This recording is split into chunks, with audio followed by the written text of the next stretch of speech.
Right then, we are back. Golf's back on the ramp.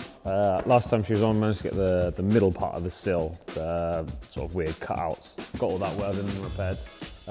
Today, the main focus is going to be get the long, flat piece of metal that goes between the floor and the main part of the sill welded on. Should be fairly straightforward. See how it goes. Let's get her up in the air.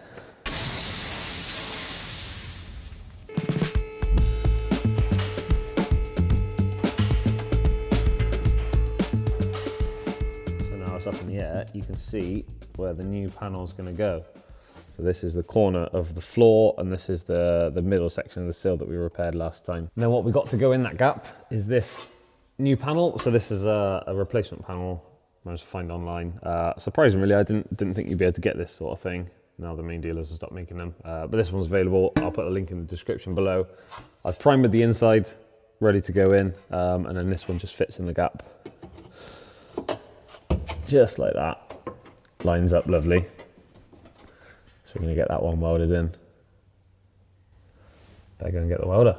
So one thing we do need to do before we can weld this panel in is drill out where our spot welds need to be. So you can see I've done 6 here, the same as this old panel.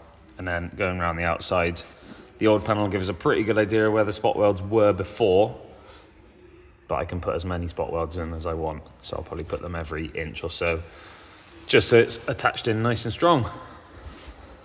And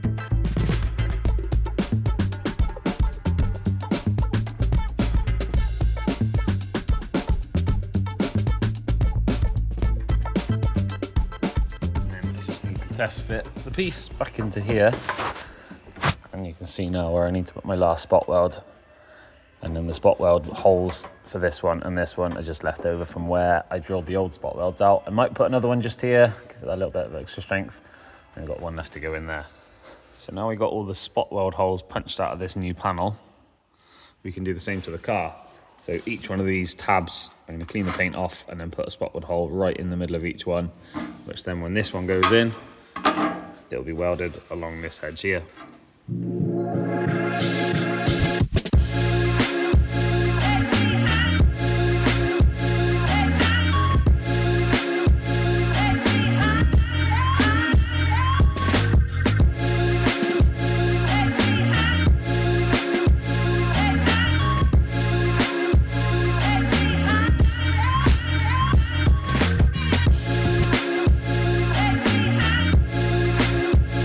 Our new panel all in position, all the spot welds drilled out, nicely lined up, plenty of weld through primer behind the panel. So let's start welding.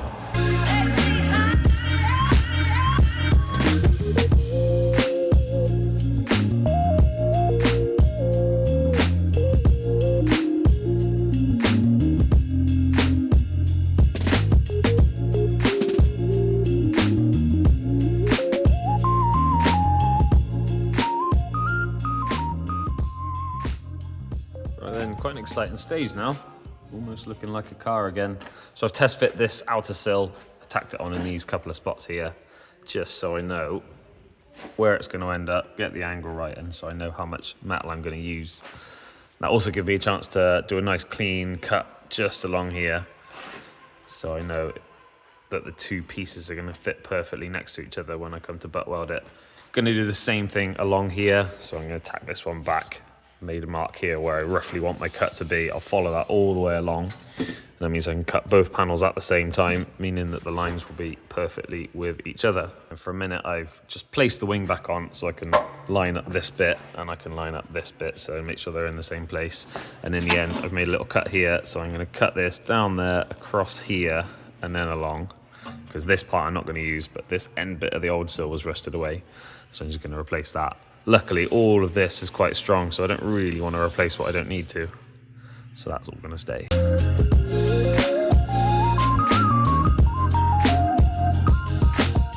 And then this is what we're left with. So where I've cut the two panels at the same time, and you put the two together, you can see you get this nice, perfect finish. So that means that when I come to butt weld these two together, there'll be a nice smooth weld. Instead of having an overlap, they'll go right up to each other like that. So that means that when I come to do the final finish, there'll be very little or almost no filler having to go in there to make it smooth. Then all we need to do is take this one back off. Gonna do a bit of primer on the inside, drill the spot welds on the bottom here, and then we can start getting this one properly attached. And that means that there isn't a great deal left, and this side will be done. Can't believe it.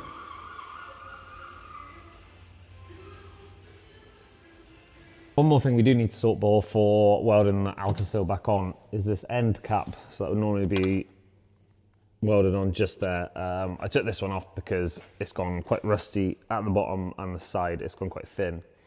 These used to be available from VW, £6–7 each, but not only they've stopped making them, they're a discontinued part. There's not many other places you can get them from. There's a scene that I've seen a few people on eBay are selling them for sort of £80 for the pair, which I thought was quite a lot. So I thought I'd have a go at making a new one. So I broke out the shrinker stretcher. It's not amazing, but it seems to be just about the right shape. Tried to get the curve on here as good as possible to match this one. Close enough. And then we get this one welded in, get the spot welds drilled so the outer sill can weld to that one. And then we can get the rest of the sill on. Job to get in. So, like I touched upon earlier, we are using a butt welding technique to get this new panel welded in. And there's a couple of things to keep in mind when you're butt welding. First one is to make sure the panel's perfectly lined, make sure the gap between is the same all the way along. And then the second one is to make sure you don't get too much heat into the panel, because that can cause it to ripple and warp. You want to make sure you're letting the panel cool down after each weld. The best way I can find doing this is put your spot welds in a roughly 2-inch interval, and then you can keep working your way across the panel, and by the time you get back to where you started, the heat has dissipated. Also, best to keep an airline nearby just to cool it down quickly if you need to. And then once you finish your row of spot welds, you should have something a little bit like this, and you can start grinding off the tops of the welds to smooth it down, ready for finishing. It's important not to grind too much off because you don't want the metal getting too thin. It's very easy done with a grinder. Make sure you've got quite a fine flat disc on there and don't press too hard, because the same as a welder, the grinder can generate massive amounts of heat and it can warp the sheet metal very quickly if you try.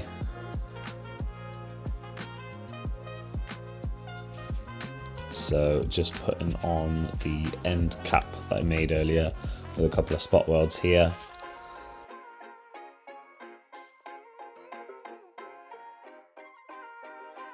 And the last job that we've got to finish is the plug welds along the bottom where the pinch is.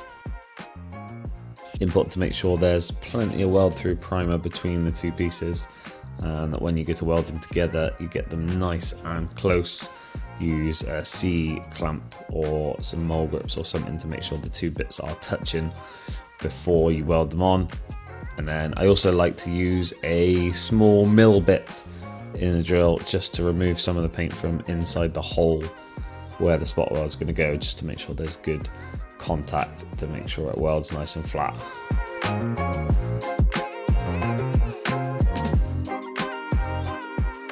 So there we have it, that's the sill on this side all done. Fairly happy with it if I'm honest. Nice smooth welds. I'm satisfied that it's strong. I'm satisfied that I've got rid of all of the rust that was in there, so there shouldn't be any reason for it to rust in the future, especially once it's all been cavity waxed and then sealed. A couple of bits I need to finish at a later date. There's a couple of spot welds on the front there, a couple of spot welds at the back, and there's a few on the floor section from earlier. I'll get those done when I move it onto the other ramp, just so it's a bit easier access on the 2-post. Last thing I need to do is this front top section of the sill. That's where the wing bolts to. So I'm going to leave that until I've got the wings test fitted, and then I can know whether I got to adjust that fixing or not. Aside from that, I'm probably going to leave this side alone now, because next up we've got to do the same job, but to the other sill. I don't know exactly how bad that one is, but I'm probably going to end up cutting the whole thing out and putting a whole new sill on just to be sure anyway. So if you like what you've seen, hit that like button. If you've got any comments, questions or suggestions, stick them down below. And if you're not already subscribed and you want to follow along for the journey and see how this one ends up, hit that subscribe button. Until then, I'll see you in the next video.